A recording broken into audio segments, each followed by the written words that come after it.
It is so nice to have you here. It's nice to be here. Also, it's a comfortable couch. Do people ever fall asleep doing this podcast? Nobody It's has very cozy. yet, but maybe this is the I time. could see myself. 5, 6, 7, 8. We got Big Theater Kid Energy. Hello and welcome to Big Theater Kid Energy, your least pretentious theater review show. I am your host, Ryan Garcia. This is a show where I go around and see all the theater coming through Los Angeles and also the original theater here in Los Angeles to prove that Los Angeles is a thriving theater town. And I went and saw Stereophonic at Pantages Theatre last night. It's running through January 2nd at the Pantages. It's a long run. It is a long run. They've got 17 shows running this slate, and this one, like, usually they're only there for a couple weekends. This one's there for like 5 weeks. It's a long time for a play through Christmas that has nothing to do with Christmas. Nothing to do. It is Sort of an totally interesting choice. so true. I hadn't even thought about that. Am I shading the scheduling? Maybe. That doesn't make any sense to, like, I mean, whatever. That's not my place. Really coming at it. Anyway, here to review the scheduling and everything happening on and off stage is my friend Keith Habersberger. Hello. Hello, good morning, Keith. Good morning. Keith, thanks so much for spending the night with me last night. It was fun. I was skeptical because, as I told you, I haven't seen a play in a long time, which is not exactly true. I did see Totoro, My Neighbor Totoro, in the UK when I was there. It was a very last-minute thing, but that's like a big puppet show. It's more spectacular than the average straight play. I guess what I should say is I haven't seen a realism play or something that I was expecting to be realism. I'm not sure if this was realism. But this was definitely realism, I don't know. think. It didn't feel real at times. Sure. I feel you on that. I think it's attempting at realism. It was a one location play, two location, but one location. And it wasn't in real time. Mm-mm. So and they did weird transitions, which made me feel like it wasn't quite realism. Gosh, I love it. I have so many opinions, both on that side and just about the show and everything. But first, let's just talk about you for a second. Sure. Keith, you and I went to the senior year of high school together at Neuqua Valley High School. Did a bunch of plays. Yep. We did Wizard of Oz, we did The Diviners, and we did Damn Yankees. And we were both in lead roles, either opposite each other, against each other, or on each other's team. Yeah. But sort of like equally important roles in the shows. Agreed. So that was what a funny serendipitous thing to occur. It was so great, and then also just great that we also got along so well. Mm-hmm. Because it would have been tough if we'd been in those situations and there was drama. Yeah, drama. But I mean, I was trying to be liked. It was new first. So you're year. saying you didn't actually want to be friends with me? I did, just but I needed also to be liked. I think I was putting my best foot forward. Of course. I was trying to be liked. I think sure for the first maybe month or two, but then as the year went on, for sure. I think we settled in. It's hard to. It was such a big school. It was hard to find Massive. Luckily, I had theater and band to be able to give me a smaller pool of people to choose from. Totally. Because if I didn't have some sort of focus, then I would have only chosen from who was in my classes, which might not have set me up for success. Which that's hard too, because they're not there with like their group. Right. You're assigned to classes. Yeah, you're seeing a multiple different and even that little pocket pairing you might set up there only exists within the classroom. Right. But I found that while I was very passionate about playing French horn and doing the orchestra stuff and doing theater, I was closer in friendship to all the people in the theater department than the band department. Like I was friendly with them, but I didn't hang out with them outside of school. Whereas I hung out with you and other theater people outside of school. And we made a movie as well. We made a movie with Nick Chirico. Yeah, Escape from Neuqua Valley. Yeah. I played 20 roles. You played every role. You played every role, Every and you were also needed. Assistant editor. Yeah. And you played in front of and behind the camera. I wasn't really assistant editor. I was I gave my advice Assistant as someone to who's the editor. never edited or made a movie before. For some reason, I was in the edit bay every day, like giving my thoughts. Yeah. Which was cool. Because you were a buddy. Yeah, I was a buddy. You were a buddy and you had time, and I so had time. why not go and spend it doing something that clearly you had a lot of interest in? Yeah, and editing is a lonely profession. Totally. But it's nice to have someone else to give you that instant feedback. And like Zach and I used to do this a lot more when we were editing at BuzzFeed, is we would like get sort of 75% done with a project, and we'd sit next to each other and each put one wired earphone in our ears, and we'd play and stop and like truncate jokes. Because sometimes showing somebody something and just getting to see their reaction, that's it, lets you see like, oh, this is too long, or oh yeah, this is working. I sometimes don't even need to see their reaction. I see me watching it next to them, Yeah, and I start seeing it. it. Yeah, I start seeing it in a different way where I'm like, this is going on too long. Yep. I'm already bored. Yep. It's so huge. That's so. And the same thing with like I wrote a feature film with a buddy, And I don't like writing by myself. I get too stuck in the like, do I like this? Do I not like this? Is this the right way to go? When I'm writing with somebody, I'm like, oh, what if this happens? And if I don't get an immediate positive reaction, I just immediately, yeah, you're right. That's terrible. Yeah, I don't do much alone in the creative space. I'm very like ensemble or at least partner driven in making stuff, whether it's music or writing things. I don't write a lot, but when I do write, I really want other people to look at it because I don't write very much. Yeah, I couldn't imagine being a stand-up where it's just all falls onto you. It's just such a like you're talking about the lonely existence of an editor. I feel like stand-up is like the loneliest of entertainment lifestyles. Yeah, because it always feels like even if it's not, it's a competition. But you are so collaborative, and the reason I wanted to bring you to Stereophonic was because you're such a musical person. And it just kind of felt like it just aligned in so many ways. You have a musical group, you write music, you perform on stage all the time. I play with music. Yeah. I have a bunch of synthesizers that I'm not actually good at them, so like they don't make their way onto any public space. But I also like that it's a music that I don't put on display anywhere. I just do it. Yeah. And I don't record it. No one hears it except for me. Do you think at some point it'll make its way into Louberger? Probably. I got a toy that I've had for forever because we got it for when Reggie Watts did Smoke Show, and like we kept his looping switcher pedal, and I just had it in a box, and then literally last Saturday night I pulled it out. I'm like, how do you use this thing? And I just played with it for like 2 hours, and it was very, very fun. You want to hear something I learned? Yeah, I'll I play can it right see into the mic. myself getting it's so funny. Really obsessed with a looping machine. You're gonna like it. Hold on, you're gonna like this.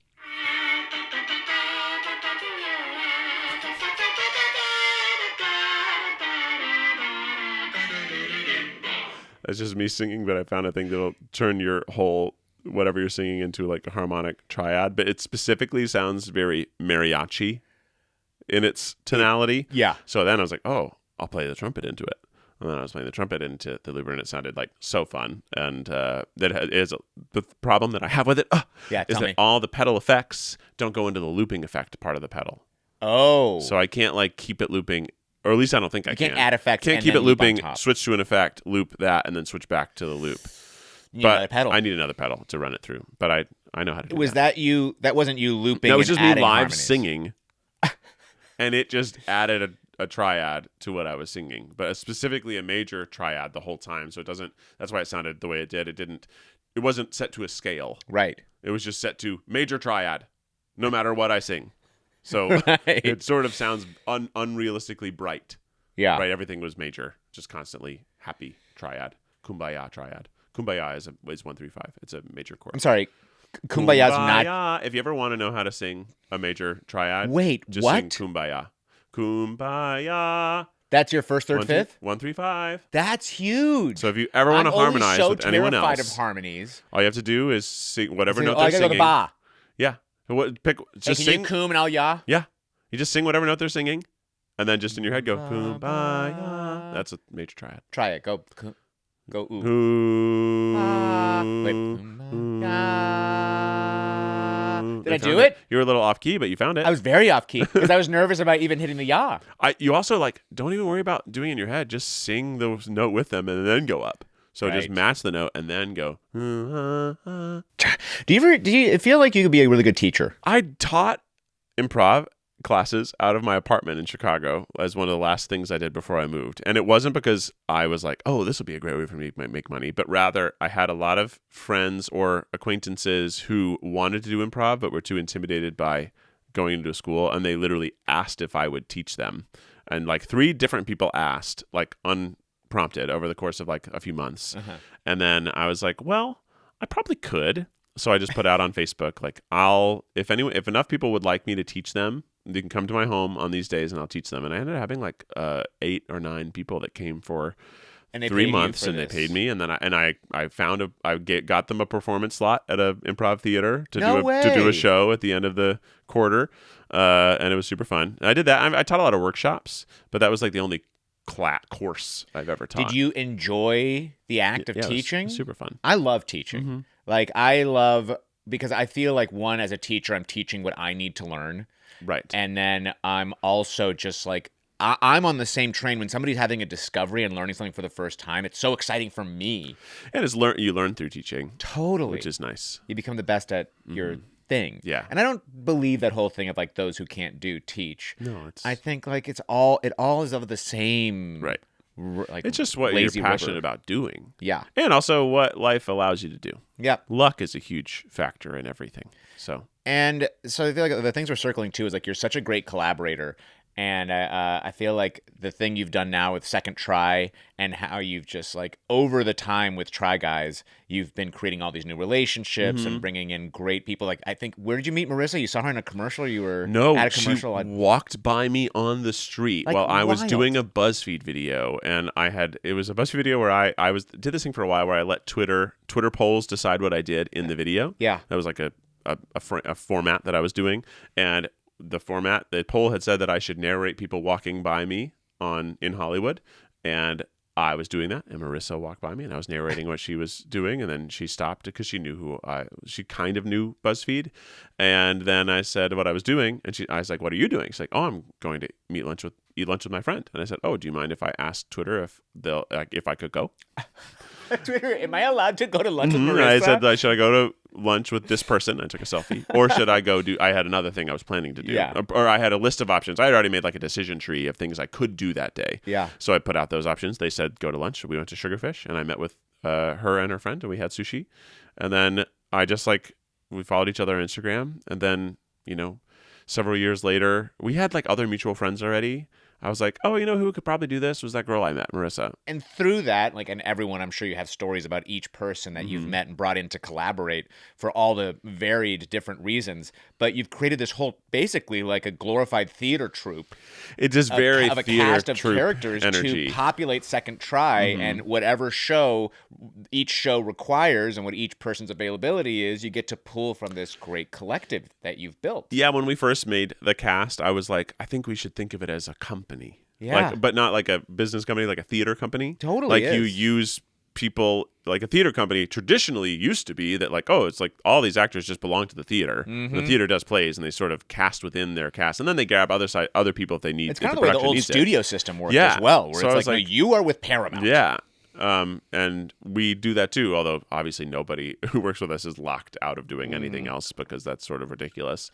But yeah, we sort of thought of it as like, oh, let's make it like a company, and you see these people in different places, and then eventually you'll find show properties for each people or each Quasi group of Learns people. is one of my favorite new So good. properties. So Oh good. my gosh, that show is perfect. Yeah.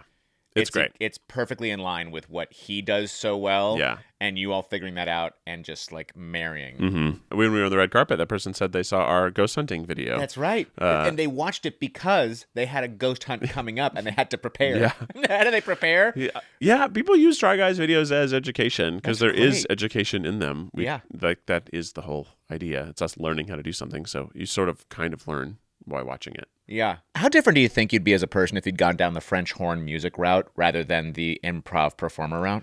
I mean, it was a real possibility because if I hadn't moved, I probably would have. Yeah. Because I was already planning on I'll probably go to Tennessee Tech because they had a really good music department. And they were basically like, Keith, you'll get a full ride here because I had been going there and doing honor band things. I've been taking lessons from students there who were like French horn performance students, and I was very ingrained, and I'd gone to all their music camps, so I knew all their professors, and they knew that I was a very good French horn player.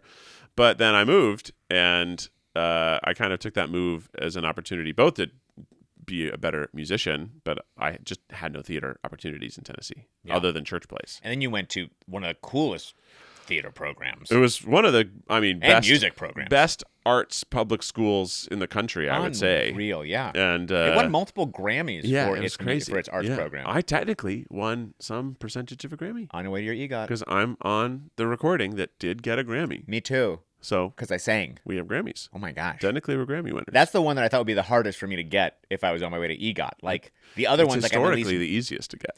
right? But I'm There's not like so a many. Sure, but like a Tony, an Right. Oscar, and an Emmy. They I'm live in the doing world. Yeah, things yeah. That are geared toward that. I'm like, oh, you can't get a Grammy unless Grammy, you're. you can do stand up and get a Grammy.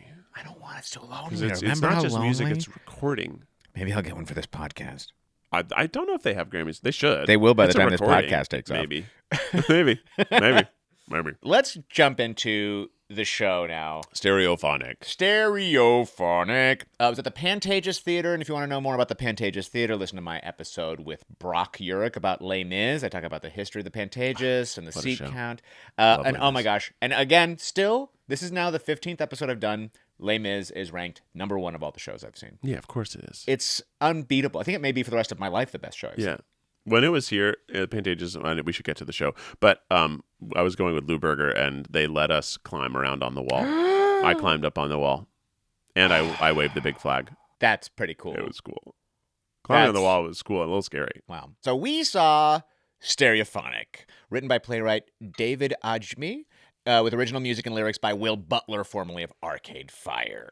Ah, that explains why the music was good. Yeah. Oh my God, the music was so good. So good. Directed by Daniel Akin, who also directed the Broadway version. Oh, cool. And a couple of the actors in it were in the Broadway premiere. Oh. The actor who played Simon, Cornelius McMoyler, and the actor who played Peter, Denver Milford. They both had wonderful mustaches. Simon and Peter, which characters were they? I'm so bad with No, names. it's okay. I got you. Simon was the one at the beginning who's like, I'm managing this Okay. band, who was the drummer. And then Denver Milford was the leader who was playing guitar and Cool. kind of like running things by Yeah. the end of it. They definitely seemed not the strongest, but they had a really strong presence. They all did. Yeah. But they had There's great, something you great could feel like peaks and they were like valleys. really just like sat in their Yeah, roles. they really were.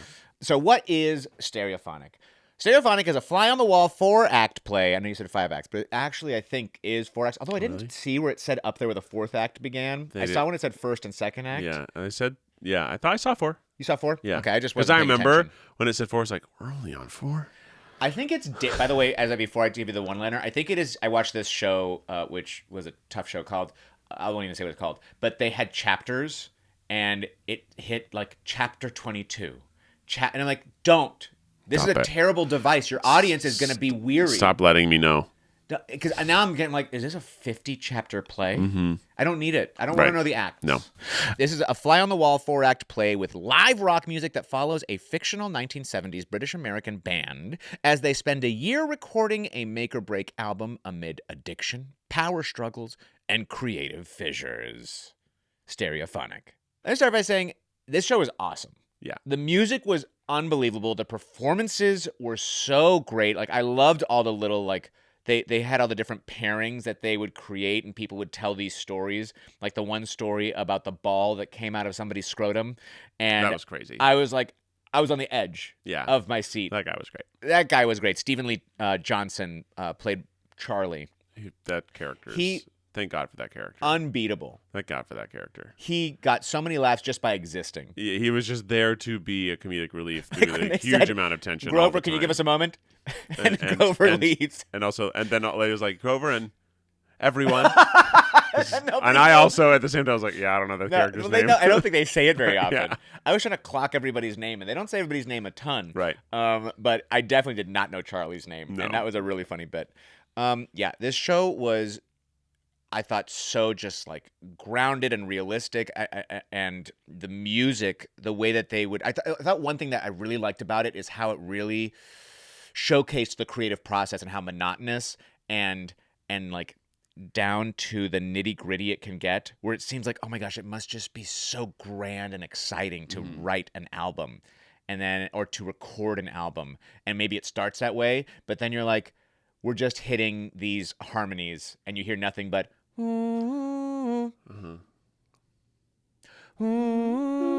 yeah, it was just such at points making me be like, God, why do we do this? Yeah, I know. As someone who's recorded albums, I was like, "Yep, that's what that is." And what a weird little thing that I appreciated was how often they talked about coming in and listening. Yeah, and that kind of goes even to our discussion up top about like watching an edit back with somebody else. And I think watching playback as an actor, you don't know the things you're doing that you like and don't like until you literally remove yourself from the place that you're in, put yourself in a new environment, and listen back to it. And think about it, so you can be like, oh, you know what? I don't like that. Oh, I'm doing this. I'm saying this word, or I'm going to speak in Lou Berger terms. So Alex and I are just pronouncing our A's differently. We need to choose an A sound that we're doing, because it weirdly, so tonality and tuning can get confused with one another, because and and a and ah are different. They don't mix well together. And a sounds like bright, and ah sounds like low. So you want to make sure you're matching your vowel sounds. I remember when I was in like a church choir once, I was like, the band director was like very specific, or the choir director was like, you guys are all not saying ah, it's hallelujah, not hallelujah. Wow. Because we were in the South. And like a much more beautiful rounded Hallelujah. sound too. Can I ask you, at one point one of the actors, I think it was the Peter, the character, said just roots and fifths, just roots and fifths. What's roots and fifths? It's literally, so to go back to our kumbaya, it's kum and ya.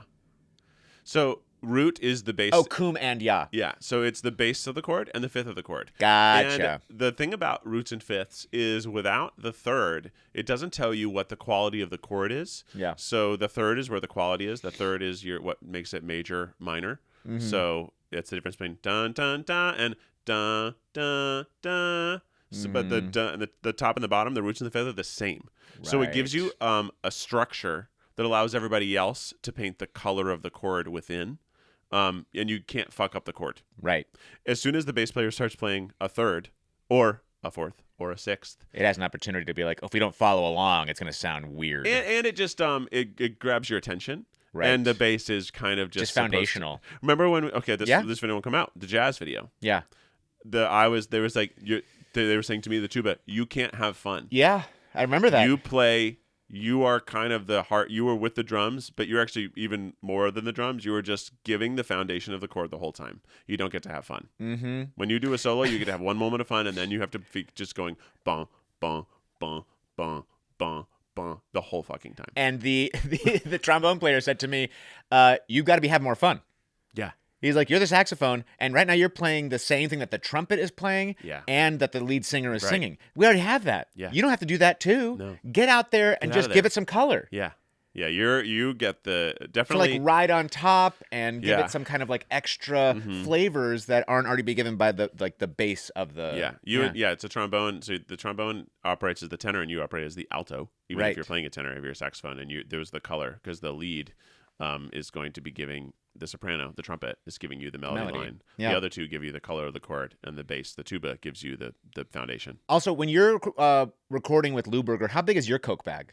Because not big enough. The Coke bag that they're using, it's huge.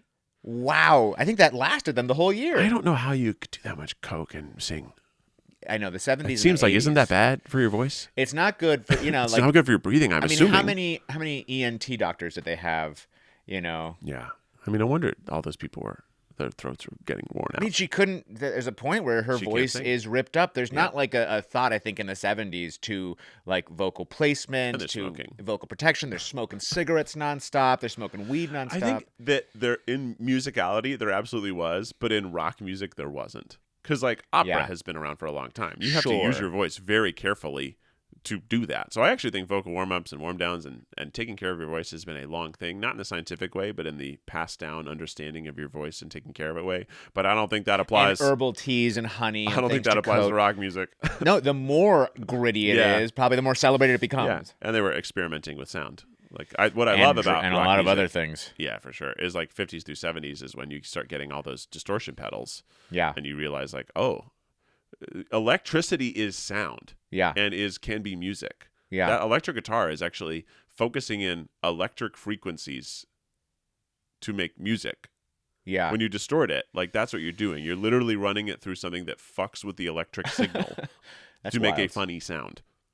I think one of the cool things about this is how much they had to know about not only their own instruments, but also all the recording devices that they were working with. Because there was a point when they actually talking about her not being able to hit that note because she totally fried her voice. And tell me if you think I'm wrong, but I think they actually recorded live her singing that moment and then put it into the playback that we heard as an audience. Yeah. Which was so cool. Yeah, they're doing it live. It wasn't like they were playing a pre-recorded thing that they play every show. They play a new recording every show based on what that performance. I think that they are doing both throughout the show. Yeah. There are times where like, okay, that's a stock recording because they're playing it off of a different device and it's clearly been it's coming through a different sound, like they're running it through a filter, which like that would just be easier to be recording than on his using the board on stage to actually be the soundboard of the actual show, because there's two soundboards. He was doing a soundboard for the music. Yep. But somebody else was doing sound. Of course. No. There are probably two people doing sound. There's a monitor on the stage and there's a guy in the booth. But yeah, it was cool.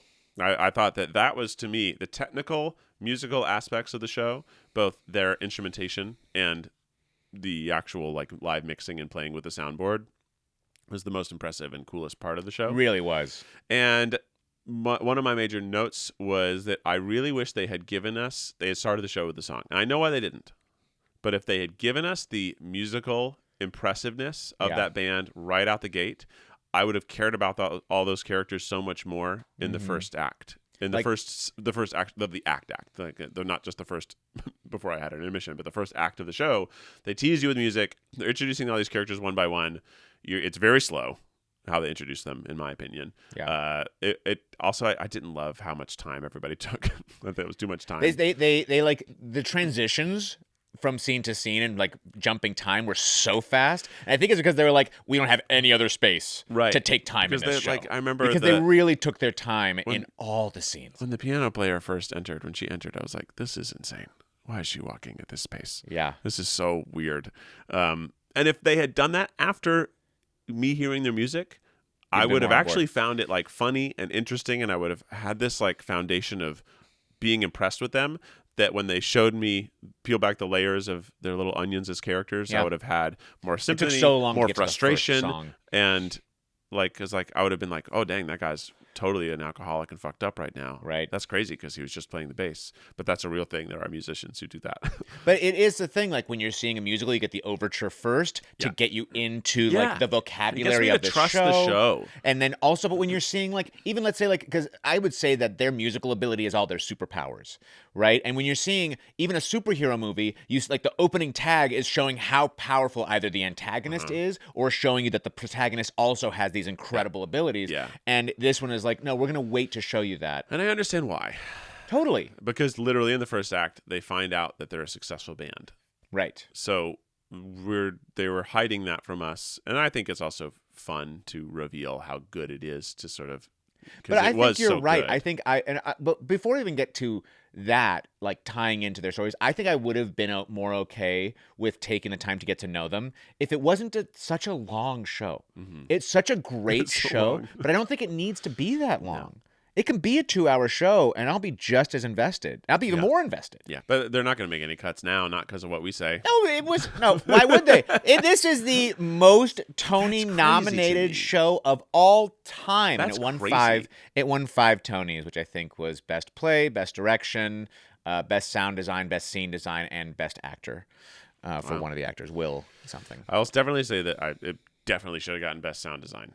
Oh, come on. And I thought scene design was very good. Me too. I thought the lighting was really great. So I had friends who were lighting designers, so I always think about all the things that my friends did. And I thought it wasn't a fantastical lighting design, but it was a very effective lighting design. Effective lighting design, and I thought the lights were such an important part to those scene transitions. Mm-hmm. It was just like we were in the middle of something, and then the lights would shift to something else, and we knew, okay, new time. Yep. New time, new place. It served its purpose quite well. I also loved at times the people in front, it would be a new scene, they were living in silhouette. Is it like you almost imperceptibly came up or imperceptibly came down to send our focus to a new location? It was just really expertly done. And there were practical lights as well. Like there was track lighting on top to be like bring us even more into the studio, but that was being supplemented by the beautiful lights of the Pantages, which has such incredible tech. It is a really gorgeous theater. It's kind of crazy. You know this word? I didn't know this word, but maybe you do because you're a very smart man. That the songs in this are diegetic. I don't know what diegetic means. Diegetic means that like the songs are happening in the world of the play, rather than like you could have music or sound effects. Everything in this show is I would call it practical. It's all real. Yeah, and that's a word that also means practical for sound. Yeah. Is diegetic. It's of the world, and they are experiencing it and seeing it. Yes, which I liked, and I actually thought at some point in the show I was like, actually, it's a musical. Is it? Yeah. Interesting. Because so you still haven't gone to a play? I don't think so. Because there were many of the most important pieces of music that we heard were establishing things about the characters and the story. Totally. In a way. So I was like, well, this, especially when she plays the piano and shows the song that she's been writing and hiding. Yeah. Her finally showing that song to the band is her growing as a character, and so that's a plot device now. So I'm like, well, if she's singing a song that's kind of a little bit about herself, and it's a moment of growth, I'm like, well, that's a musical, and it's also usually a person in a musical sings because the emotions or the event has gotten too big. Do it without singing anymore, right? And she couldn't do it without singing anymore. She couldn't just tell you what this song is. And when she's able to hit the note, it's after a big fight. Yeah. And so she was able to do it after getting the stress out of her body in that fight. Which, what a great way that they showed that. I loved that device. Yeah, it was good. Where it was a musical. But the device of the fight where they kept it hidden from us. Yeah, it was good. But then like the engineer was like, we have to know what's happening behind the scenes. It's our job to know what's going on with these people. Yeah. And so they actually we can hear the whole fight off stage. Did you know there's a whole controversy with this show? Well, you teased it to me before, so I'd love to hear the full story. Yeah, there's so many Fleetwood Mac comparisons with this show. Obviously, 1970s. They're like wildly popular without even knowing it. They're making their second album, and there is sex, and there's drugs, and there's tension, and so the critics often compared this story and vibe to Fleetwood Mac's Rumors era. That similarity led to a 2024 lawsuit by a Fleetwood Mac producer alleging the play borrowed from his memoir. And they settled out of court, which usually means that guy was right. It either means that guy was right, or it was going to cost them more money to prove that guy wrong than it was to pay him. Yeah. Yeah, anyone can sue. And that's why, like, a lot of times you like big studios will sue little people because they'll just win. Taylor Swift has done it too. Like, people will just sue people who can't beat them. And then you'll settle out of court, and that person will get money because if you sue them for enough, they're like, well, I guess if you're claiming $20 million of damages, we'll try to settle out of court because for me to try to fight that's going to cost me a couple $1 million. It's going to waste a year and a half, 2 years of my time. It's not worth it. Let's just go to arbitration and figure this fucking out. This is a huge pain in my ass that you're doing this to me. Mm-hmm. Did you know also, this made me think of this other thing. I was playing for my dad once, Creep by Radiohead. Beautiful song. Beautiful song. And he was hearing it. He's like, I've heard this song. Mm-hmm. But he hadn't heard that song. We got home. He played me the Hollies, The Air That I Breathe, which sounds exactly like Creep by Radiohead. And later to find out, Hollies sued Radiohead for stealing that song. And I'm pretty sure they won. Wow. And have you heard Vampire by Olivia Rodrigo? No. It's not Creep, but there are parts that are very similar. But actually, I was like, this is so Creep. Then I looked, and actually it does have a different enough chord structure. But I think it is very much, it hits the feelings that you get from the chords in Creep. I actually used to sing Creep to Henry every night. Really? Because it's such a pretty song, and I know it. And now it's also like my back pocket song, where if he does wake up in the middle of the night and is like sort of hysterical, which is quite rare, that is the thing that best calms him down. It has some sort of Pavlovian because I sang it to him as an infant. So he doesn't actually, when I ask if he wants to hear Creep, like if it's normal bedtime, he says no. But if it's the middle of the night and he's upset and I ask for Creep, he says yes. Yeah. Because he's like, yeah, that's the one I want. Well, there's a third iteration, which is Get Free by Lana Del Rey. And Radiohead sued her. That's funny. Which I'm like, Radiohead, what right do you pass the buck? Have? You stole this. Well, if they win, do the Hollies get money? Probably. Maybe. Probably they get some percentage of that. Probably. It's just wild. It's also so hard to be a creative because you're inspired by all these different things, and like how much can you borrow? They say like steal like an artist, but at some point you're just stealing. It's also very easy to accidentally have. There's only so many chord structures in Western music, right? And the Beatles did them all. Yeah, and then so they left and they took Eastern music, right? And lots of people do that, and I think many more people should use the sounds of the world and combine them because music is very cool, and that like every culture everywhere throughout history had music. Right. But they all wrote their own rules for the music that either their instruments could make or the sounds that they were trying to emulate in nature.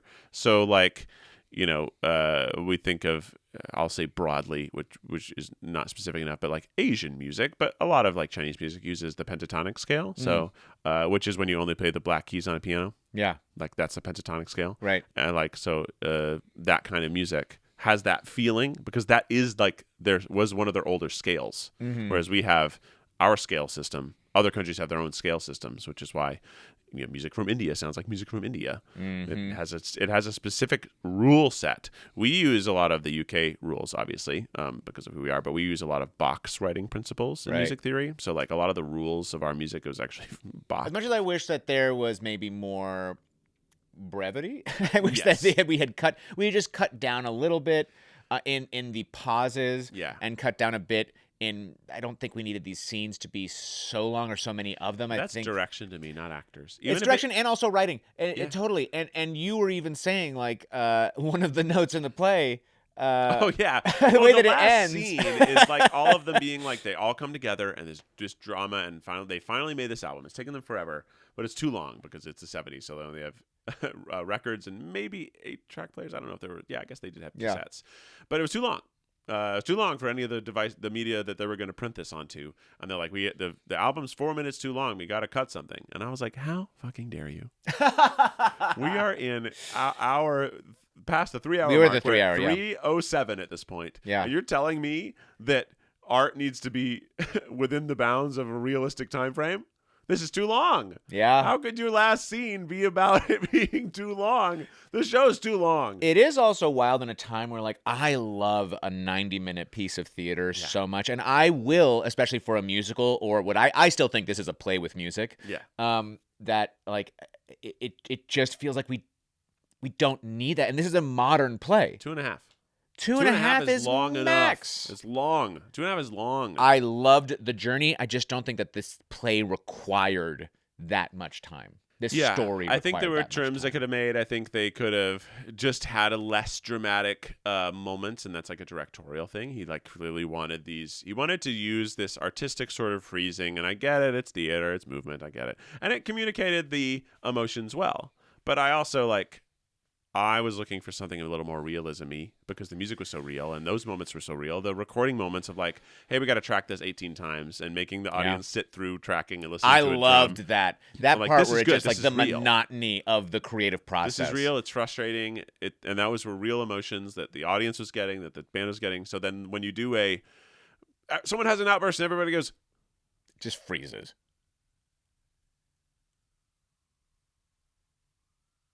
Or, well, if like half the cast is freezing forward and the two that are in fight are just freezing. And it happened multiple times to see like who's going to break down. Very effective. Yes.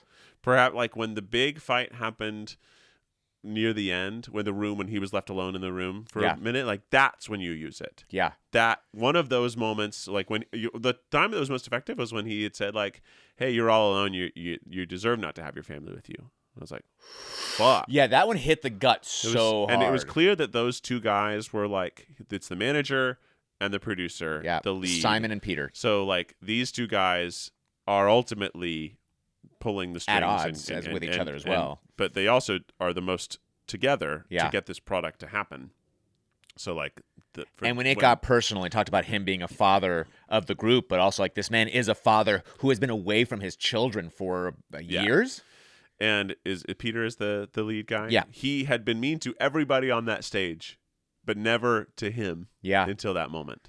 So when he finally was mean to him, that was like, since he was last, it must be a bigger deal for him to be mean. But it's like we've wasted this beat so many times that like if every pause is important, then no pause is important. So it lost a little bit of its power because they had done it in the first act at some point. But they did. But I do think that some of the realism that I loved so much is like the direction of this, they did not care about cheating out. Like when they were having scenes with each other, they would just like, they wouldn't be like, okay, we better add some movement here to keep it theatrical and interesting. I'm like, no, it's interesting enough. I mean, I totally subscribed to that. Yeah, the sound engineer and the co-producer engineer part, they're literally stage 2 face away from us. Right. And on stage right, the whole conversation is happening with the houseboat, with the character of Reg talking about how like he dreams about being on a houseboat. Peter, for that whole one, his back is to 2/3 of the house for that entire conversation. Mm-hmm. Yep. And it's okay because we can see Reg and we can all see Simon. And so like I love that there was no point to be like, well, let's get Reg to cheat out a little bit. Right. And that's what really, I think, drew me into this. Feels so like documentary style realistic. We're not trying to serve the audience in that way. Yeah, those scenes that were realism were great. I just found that whenever they did the theatrical stuff, it broke that I agree for with me. you. And it slowed the play down, which I was like, guys, this is long. It doesn't need it. But the music was so tremendous, and at times I was like, dang, I'd like to see this band in concert.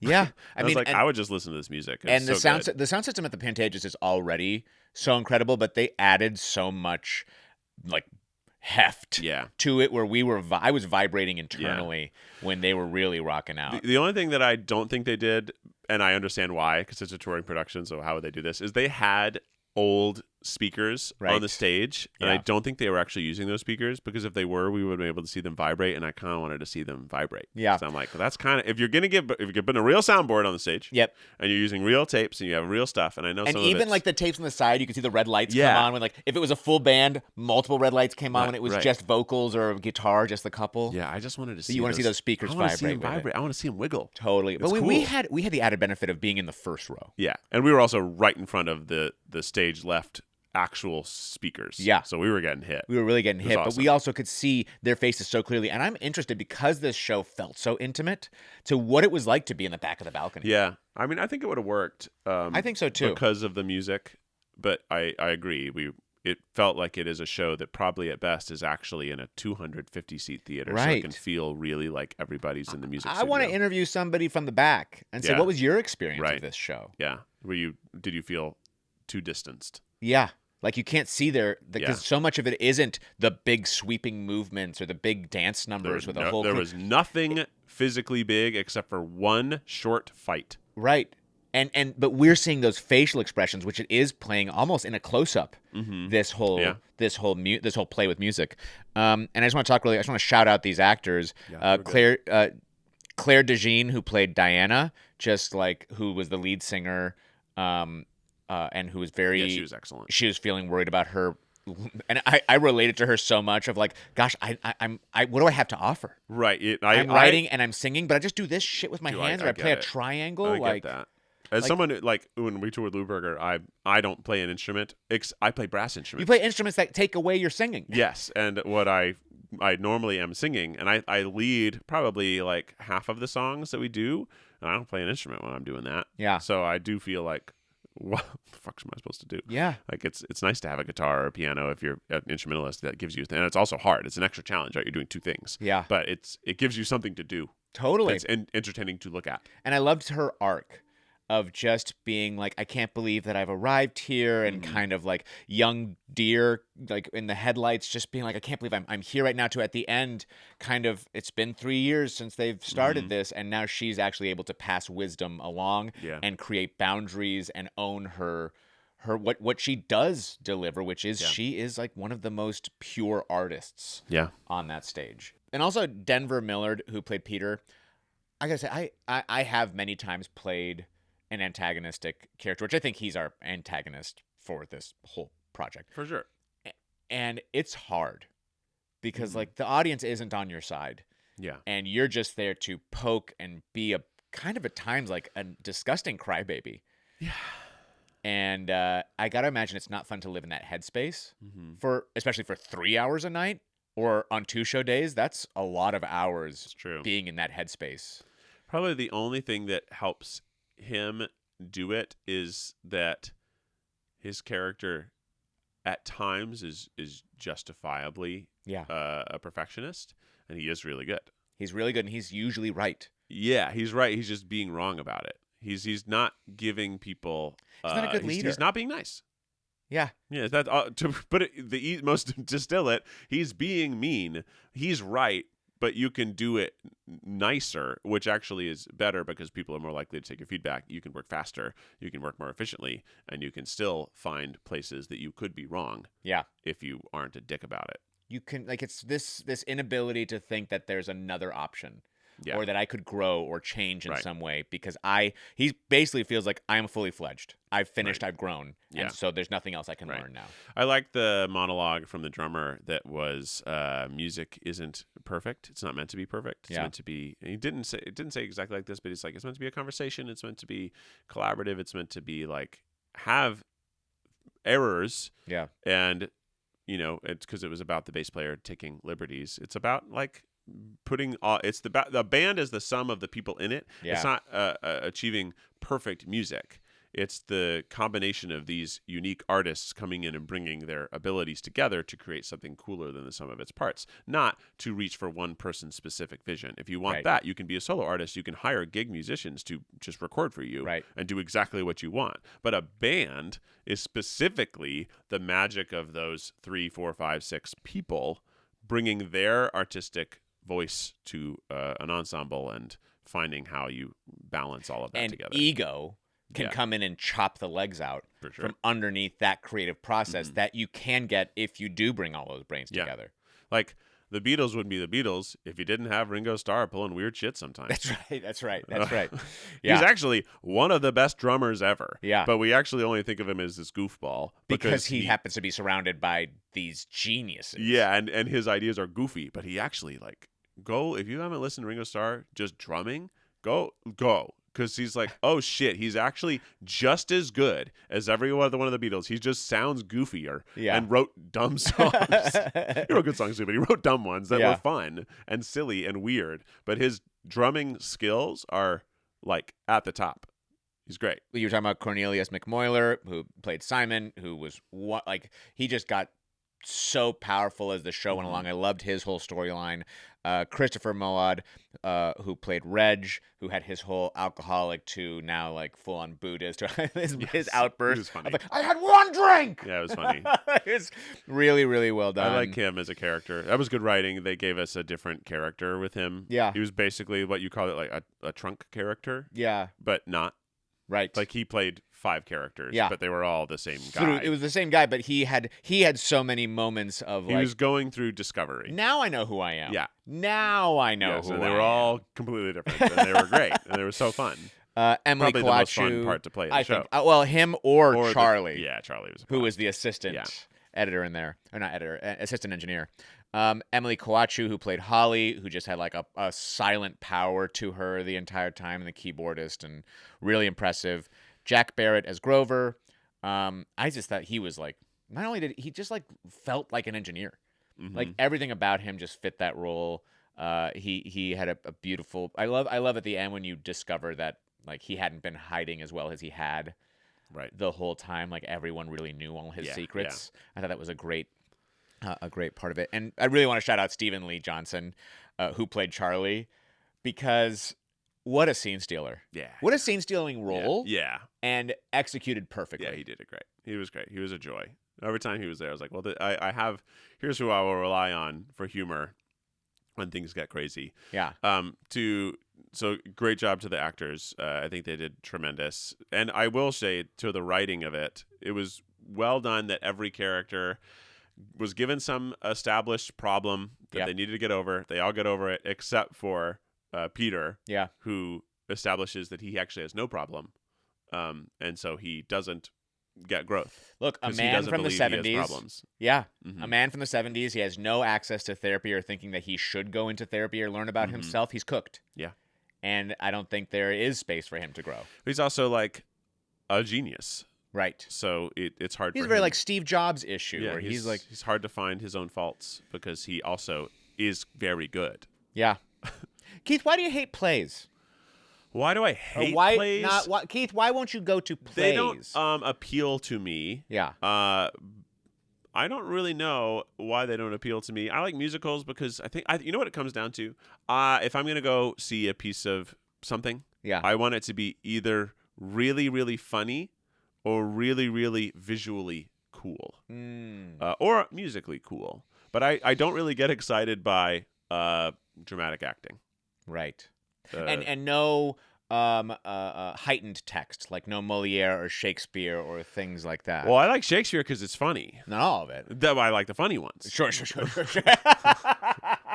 And most of Shakespeare's shows have some funny characters. Right. But you're right. No, I don't care for Shakespeare as much as I would like to see like a farce or something goofy and silly. And I guess like life has got so many stressful, serious things that I'd rather my night out be fully whimsical and not dwelling in other people's problems, but rather either ridiculous characters' problems, which are ridiculous and unrelatable and fun to watch, or funny stuff. Which doesn't mean I like dark humor, which at times is drama. But I just like comedies. I like laughing. I like music. Do you watch dramas on TV or movies? Yeah, I watch some. I'll watch, but again, I feel like they're heightened. So like Stranger Things is fantastical drama. Oh yeah. But that show's so fun too. Yeah, and I'm watching Pluribus, but that's funny. I see. Pluribus, I think, is a comedy, and I'm sure that award shows will say it's a comedy too, but when it's not compared to real comedies. But it is. It's a comedy. Is it a 30-minute or is it an hour? It's an hour. Have you not seen it? It won't be a comedy. No, but it won't be considered a comedy. It has to be within a half hour. It's good. Oh, The Penguin. Sure, that's a drama. But even that's heightened. I think I like drama plays and also TV shows. Just I guess I do have to be someone in the mood for it.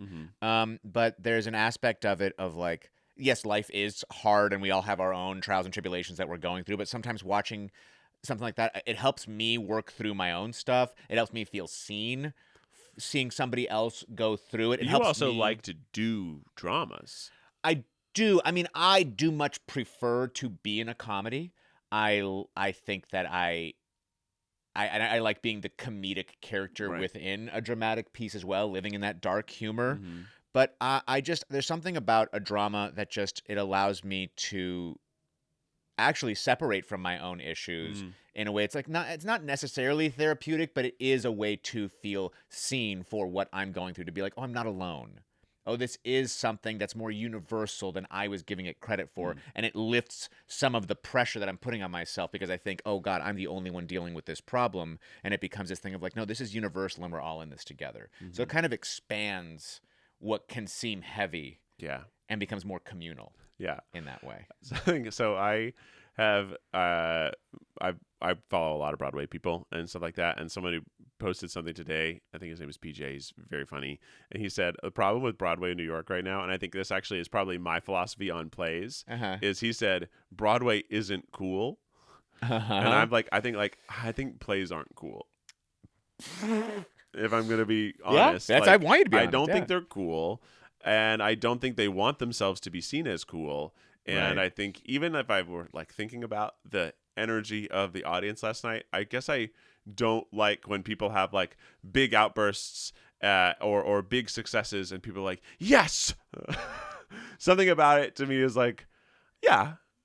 Okay. It's just maybe it's. What do you mean big successes? Like on stage? Yes, on stage. Like someone has a win on stage, and someone in the audience is like, yeah. Yes, when the girl when they were doing the 3-part harmony. Yeah. And our lead singer character girl, she sort of snapped at the guy when he gave her a slight critique. Diana from Peter. Diana, screamed at Peter. Yeah. And the crowd was like, yes. You tell him. And I was like, yeah, I know. Yeah. I was like, I don't know, and that's. I hear you. This is a me thing. Yeah, I think it's like I just don't. I'm not attracted to that energy specifically. I'm more, but at the same time, I conversely, in a perhaps similarly cringy way, will get incredibly emotionally moved by the same thing happening in a musical. Right. But something about the play, because I think plays are supposed to be real. So when people do things that I discern as not real, and people go yes, I was like, but that's not real. Someone yelling at somebody because they finally pushed them over the edge? Well, because it was like the way that it was set up. It was theatrical. It was a theatrical, like, la, la, la, la, shut up! Yeah, like, that's not really how it would have happened. So that wasn't real, but the rest of this is real. So why are we praising that thing, which was very clearly orchestrated to make us feel a certain way? Whereas when it's a musical and everyone knows this is orchestrated to make a certain way, I'm like, well, yeah, I'm happy to feel that certain way. It's ridiculous. This person's flying. This person's flying. People are twirling. That couch just turned into people are harmonizing in a way that people that couch just started spinning. Yeah. Like that's like Beetlejuice. This is ridiculous. Yeah. But it still has the ability, like in Beetlejuice, they sing the Dead Mom song. Like that's very, very real. This character's going through a really, really sad thing, but there's also ridiculous stuff happening. That to me is more effectively communicated because it's ridiculous. Yeah. Great. Well, I feel like I kind of got to the bottom of why you hate plays so much. I don't think they're cool. B, it doesn't sound fun. It's so fun. Yeah, it doesn't appeal to me as much as musicals do. But I will say, and slapstick comedies. Oh yeah, I love silly plays. But I did love all of the music moments in the show. There were many moments I liked. There were several moments I didn't. That's fair. That's fine. Yeah. I don't love 100% of anything. Look, if I love everything, then they're not taking big enough swings. Yeah. It's like there's TV shows that I think like that episode sucked. Yeah. I love this show. Season 2 of Stranger Things, when Elle goes and joins the little gang She goes downtown, to Chicago. and it's like, The fuck this is happening? The fuck is happening? it's just like, what is this? Yeah. But the show overall, I devoured. One of my favorite shows. Keith, thank you so much again for coming with me last night. What do you have to promote? Oh, what do I have to promote? Well, always we have Second Try. It's our subscription service. You can watch Ryan, who hosts a game show called Common Sense, as well as he's in the upcoming 3-part New Orleans Try Guys series. Oh my God, I'm so excited for that. So cool in so many different ways, and lots of other stuff. You're also going to be on our new Game Time channel on YouTube. Yeah. That comes out next year. You're also in some Try Everyday episodes. You're scattered all over. And Try Drop Into Guys. City that's coming out Right now. Yeah, the Drop Into City season is awesome. I'm very, very stoked for that to start coming out. Yeah, all of my eggs are in the Second Try basket. I mean, Lou Berger, we're doing like only a couple shows right now. Huey had a child, so congrats to him. Congrats, So we're Huey. obviously like he's in paternity leave. And Alex, big shout out to Alex because his show Slam Frank, I'm sure you've heard about it, just got recognized as one of the best comedies of 2025 by the New York Times. Whoa, that's huge. So proud of him and the whole team out there in New York. I went and saw the show, and it was easily the funniest musical I've seen since Book of Mormon. Wow. Handily. Like, wow. No contest to me. And I think that it's risky. It takes huge swings. The performances are amazing. The book is great. The music was powerful and silly. It was all around a great show, and it's in a thrust, so they're on top of everybody. So it's got some interactive elements and great surprises, and I thought it was good. Yes. And I think that some things will probably upset almost anybody who goes to see it, but almost none of it upset me because I kind of knew what I was going into. Right. I think you kind of know when you're going in. I think in the South Park way, I'm like, I don't know, they took fair shots. Right. They took fair shots at everybody. Everyone represented in the culture wars of right now. So I'm like, I don't know. I feel like they took fair shots. So go see Slam Frank in New York. Go see Stereophonic at the Pantages Theatre running until December 2nd in LA. It's also going to continue touring, so check its tour schedule, maybe coming to a town near you. I do suggest going to it. I do suggest planning out your bathroom breaks. When that intermission comes, get to that bathroom. Yeah, pee before immediately. The show starts. Even if you don't think you have to. It's like when you got to go on a road trip. Just go out, give it the college try. And order your drink ahead of time so it's ready for you at intermission. Yeah. Great hack. Yeah. Love doing that. We did that. Make sure you go and subscribe to Second Try, secondtry.tv. It's so great. There's so much incredible stuff on there. The whole catalog of Without a Recipe, which I have watched fully and continue to rewatch. I love that show so much. Show. And follow Keith at Keith Habs on Instagram. Follow Try Guys. And let me know if there's any other shows you want me to see, people you want me to have on, any segments you want here in the podcast. And thank you for watching and listening all the way to the end. Bye-bye! We got big theater kid energy. Look out, we project, we sing out, Louise. Never market, always go full out. John Patrick Shanley never had a doubt. Our voices are warm, fan kicks are high. We've got perfect form. We say thank you, five. Grab your prop, charge all the glow tape. Curtains going up. 5, 6, 7, 8. We got big theater.